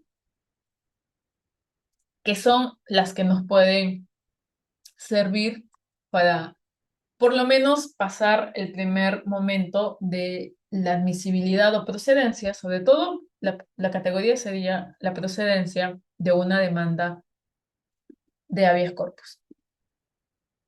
¿Quiénes pueden presentar una demanda de habeas corpus y contra quiénes se puede presentar esta demanda? Ya les había comentado que existe una característica que tiene este proceso constitucional, ¿no es así? Y de hecho, el nuevo Código Procesal Constitucional reconoce esa flexibilidad, como le llamábamos, para la presentación de la demanda. Y señala que la legitimación activa, es decir, quien puede presentar la demanda de habeas corpus, lo puede hacer la persona afectada directamente, pero no muchas veces la persona afectada puede estar en condiciones, ¿no? Si está detenida, es un poco complicado. Entonces, lo puede hacer cualquier persona, familiar, amigo, conocido o cualquier persona que tome conocimiento de la situación. Pero también lo puede hacer una institución estatal como la Defensoría del Pueblo. Dentro de sus facultades está el presentar demandas constitucionales como la que estamos conociendo el día de hoy. La legitimación pasiva. ¿Contra quiénes? Bueno, contra el funcionario o la autoridad que ha cometido la afectación, así también como contra el particular que haya cometido esa afectación o esa amenaza. Entonces, es muy fácil la descripción de los sujetos legitimados. Ahora, el segundo punto resalta esta característica de la informalidad que mencionábamos hace un momento. El segundo punto tiene que ver con los plazos que se deben de cumplir y la forma, ¿no?, los requisitos formales que debe de tener la demanda de habeas corpus. Estamos, primero, ante una demanda que diferencia a la del amparo, puede ser planteada de manera escrita o de manera oral, ¿no? Hay nuevamente la flexibilidad. También por ello, dado que puede ser oral, no requiere, incluso también cuando se presenta en formato escrito, no requiere de un abogado. La exigencia mínima para la demanda es la descripción de los hechos vinculados a la afectación del derecho fundamental que es protegido por el habeas corpus. ¿Y hasta cuándo puedo presentar mi demanda de habeas corpus? Porque se me está afectando, se me ha afectado, o se me va a afectar mi libertad personal, mi libertad de tránsito o mi identidad. No existe un plazo perentorio para poder accionar este proceso. Es decir, ya lo habíamos comentado, plazo para interponer la demanda no prescribe, ¿no? Nuevamente, a diferencia del proceso de amparo o a diferencia, por ejemplo, del proceso de inconstitucionalidad, que tienen plazos muy rígidos, sobre todo cuando ya la amenaza ha cesado, o se ha dado, perdón. ¿Quién es el juez competente? Y claro, aquí hay un cambio que debemos de advertir, ¿no? El nuevo Código Procesal Constitucional respecto a la materia, perdón, de la especialidad hace, digamos, un cambio que muchos consideran es sustancial. Se menciona que el juez competente para conocer los procesos de habeas corpus deben de ser los jueces constitucionales. La regla hasta que entró en vigencia, digamos la regla en abstracto, hasta que entró en vigencia este código, era que los jueces penales pudieran conocer este tipo de demandas. No obstante, claro, acá hay una condición de, digamos, implementación, ¿no? El nuevo Código Procesal Constitucional bueno, señala que deberían de ser los jueces constitucionales, pero hasta que no se implemente la cantidad de jueces para que esto pueda ser viable, se entenderá que se mantiene la regla o pauta que se ha estado siguiendo. ¿Y dónde? ¿No? El juez competente, ¿de qué ámbito territorial? Aquí hay dos estándares. El primero puede ser el juez del lugar en donde se produjo la amenaza o la afectación, o el juez competente del lugar en donde se encuentre físicamente la persona agraviada.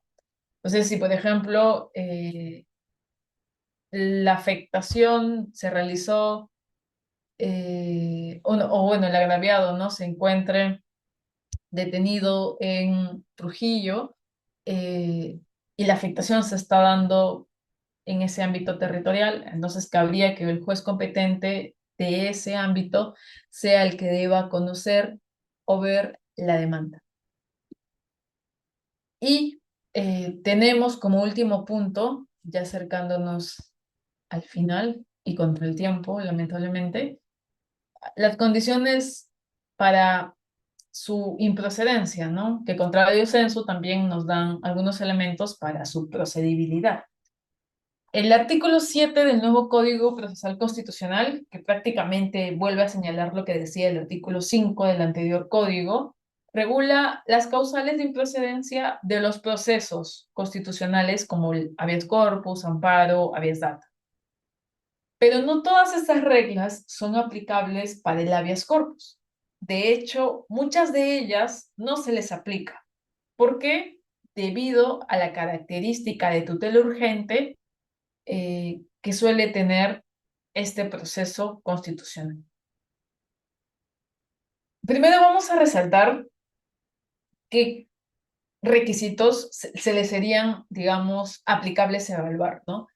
En toda demanda de habeas corpus se debe de identificar si los hechos, que eran el requisito mínimo, están referidos de manera directa a algún derecho o a alguno de los escenarios que está vinculado con el habeas corpus. Si los hechos están referidos, por ejemplo, a la debida motivación de una expropiación, se alejan bastante de la libertad personal, de la libertad de tránsito y de la lista que está reconocida en el artículo 37 del nuevo Código Procesal Constitucional, perdón, del artículo 33. Y más bien no sería viable el proceso de habeas corpus, sino quizás el de amparo.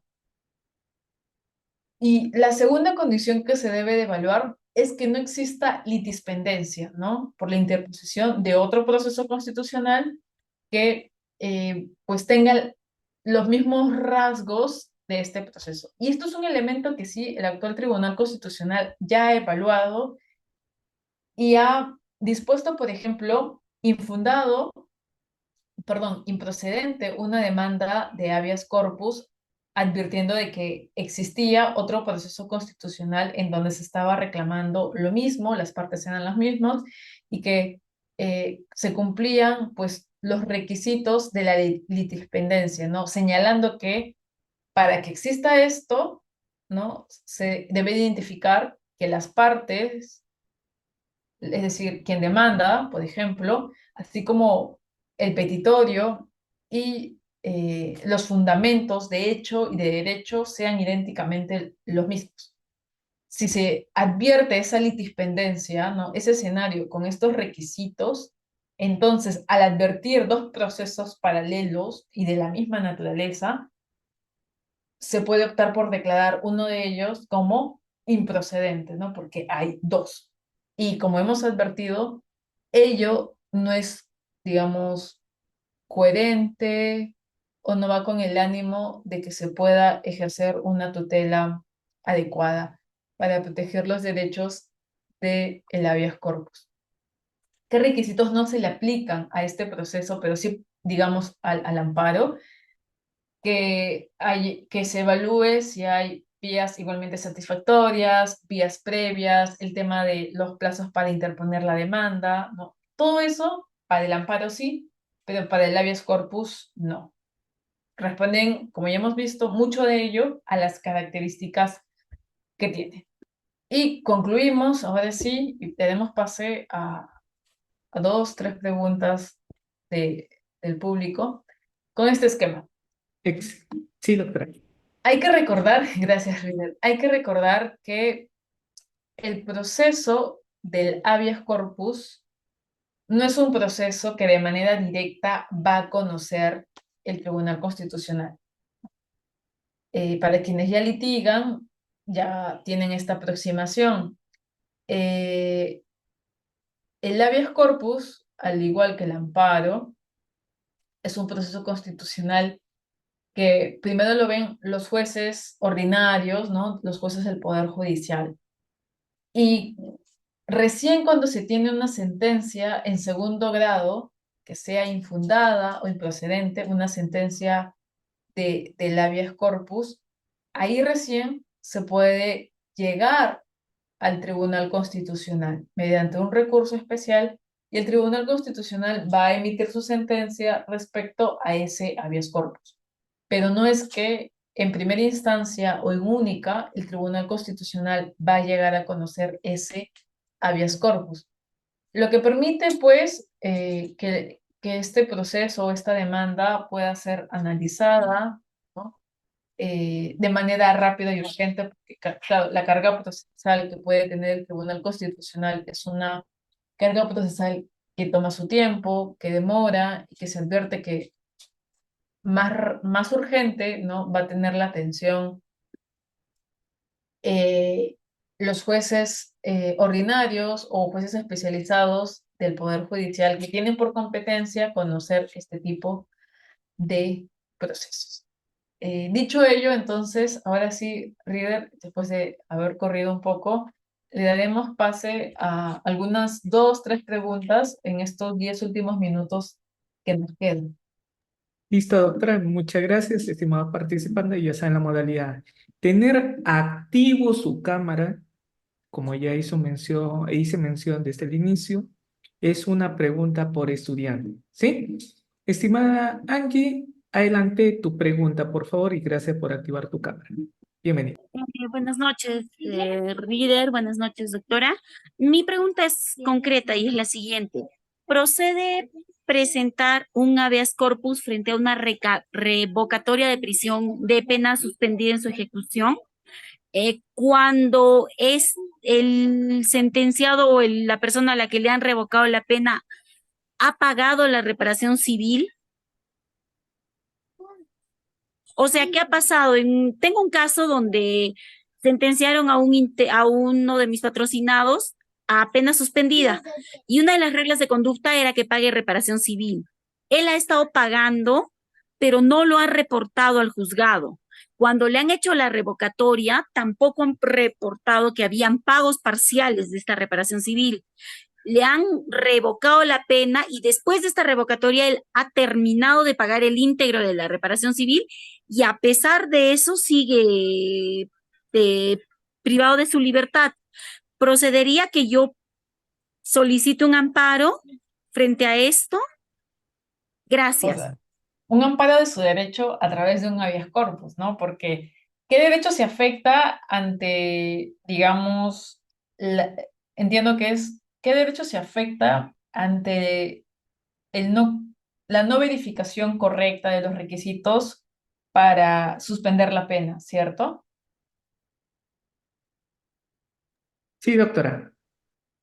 Claro, en ese caso, por ejemplo, hay que evaluar varias preguntas. Si tú las respondes, vas a poder llegar un poco a la respuesta.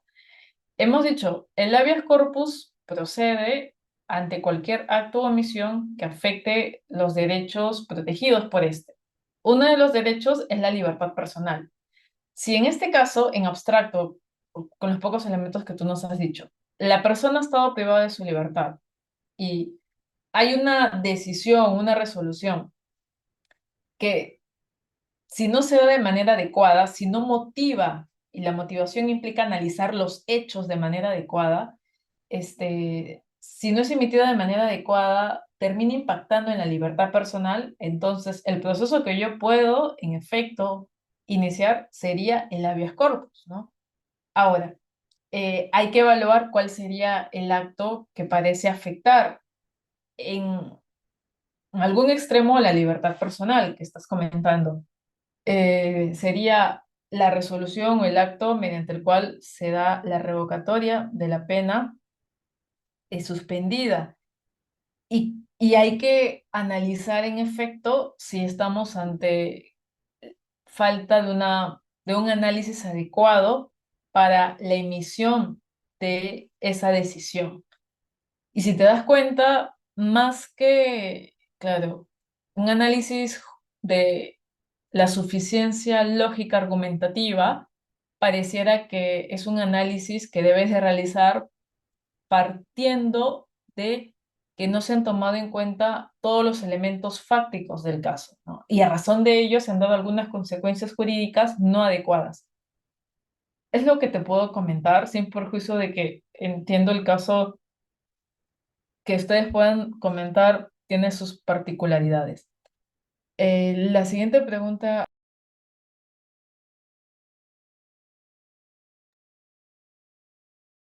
Muy bien, doctora, gracias. Tenemos a Héctor Borda. Adelante, Héctor.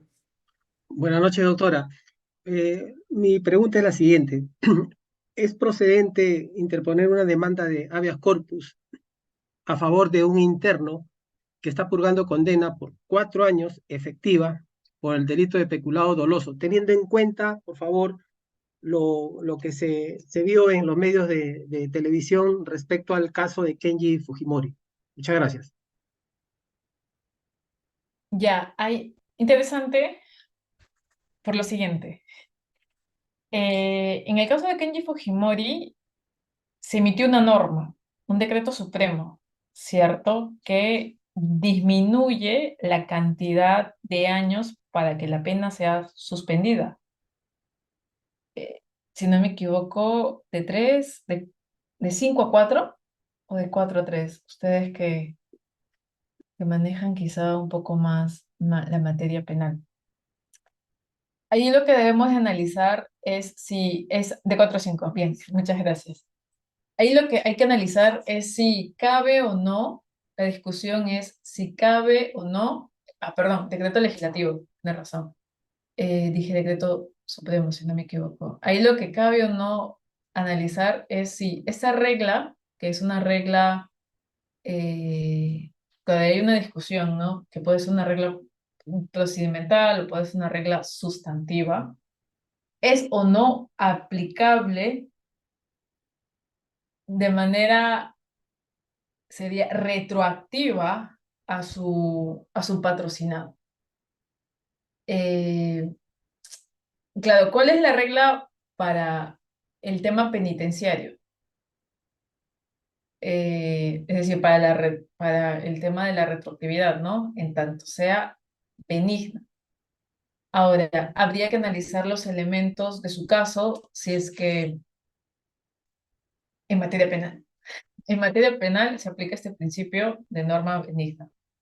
Entonces, en el caso que usted comenta, pareciera, no tengo los detalles, que sí podría ser viable el proceso de habeas corpus, en tanto se tome en cuenta a esa norma como una norma de carácter adjetivo y no una norma de carácter sustantivo.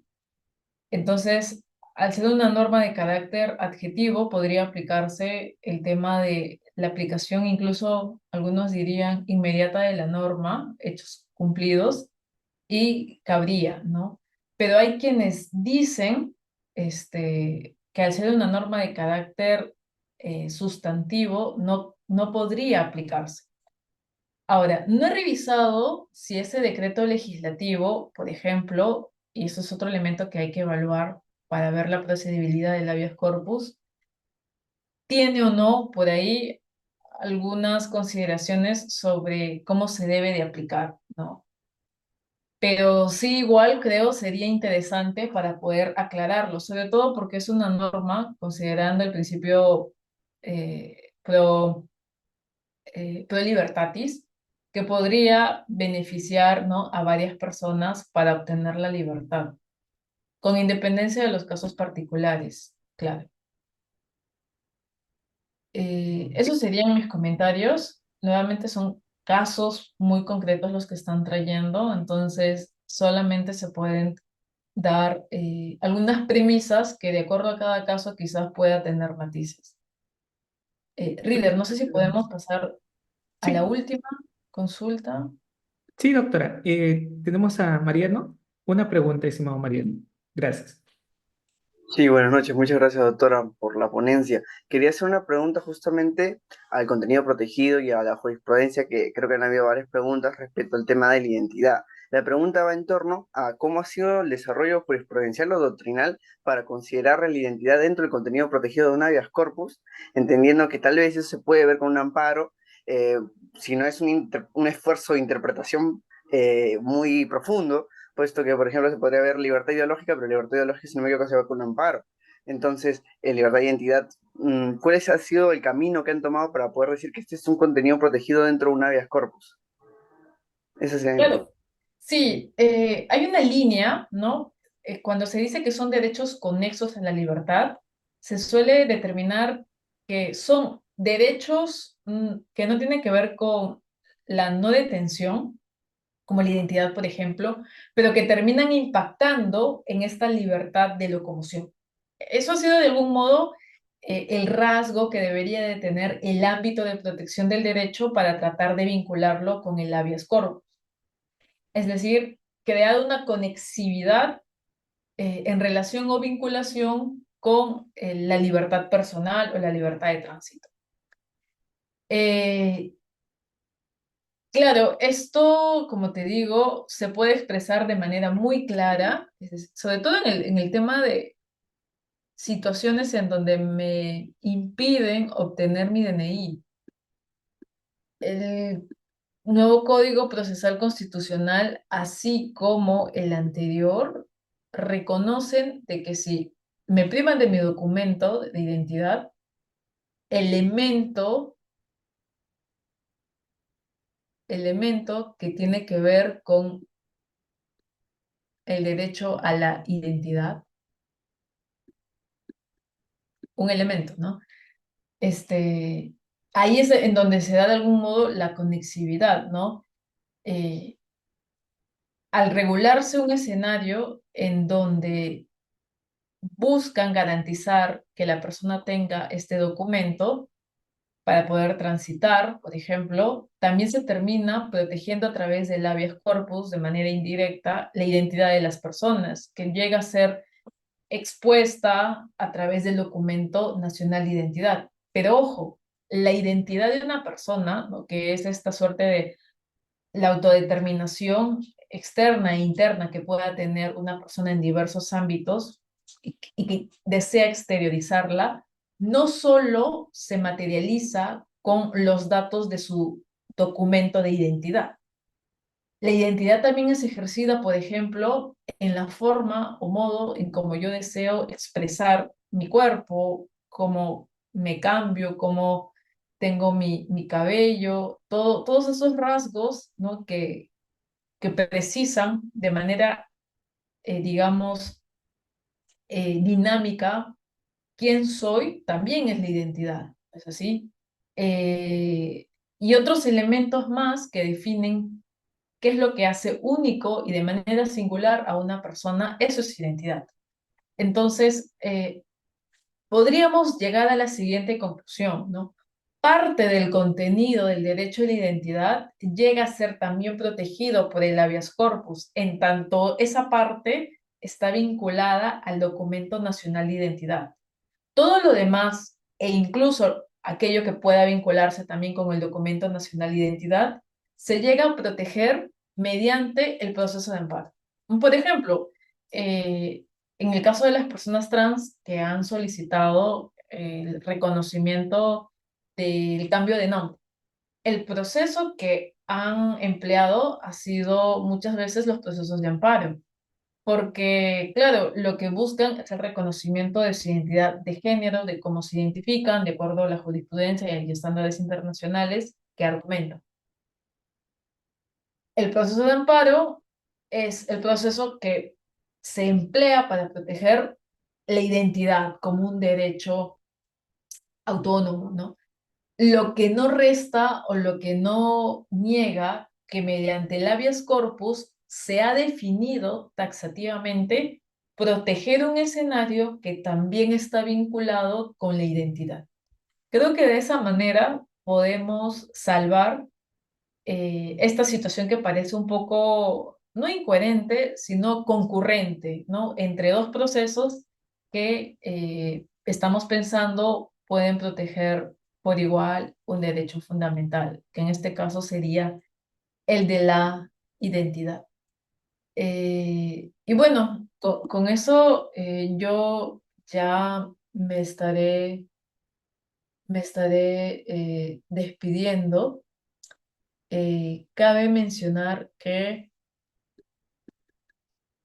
el proceso de habeas corpus tiene muchas características que quizás no se han podido puntualizar o explayar a mayor medida, desde luego, pero que para cualquier consulta que ustedes puedan tener, igual, se puede dejar el correo para que se pueda aclarar, quizás por ahí acotar alguna duda que ustedes tengan, o también por ahí recomendarles alguna jurisprudencia o doctrina que puedan tener, ¿no? Como por ejemplo casos sobre temas de excepcionalidad y todo eso, que claro, por temas de tiempo rebasa un poco el escenario, pero que podría hacerles llegar de manera más acotada.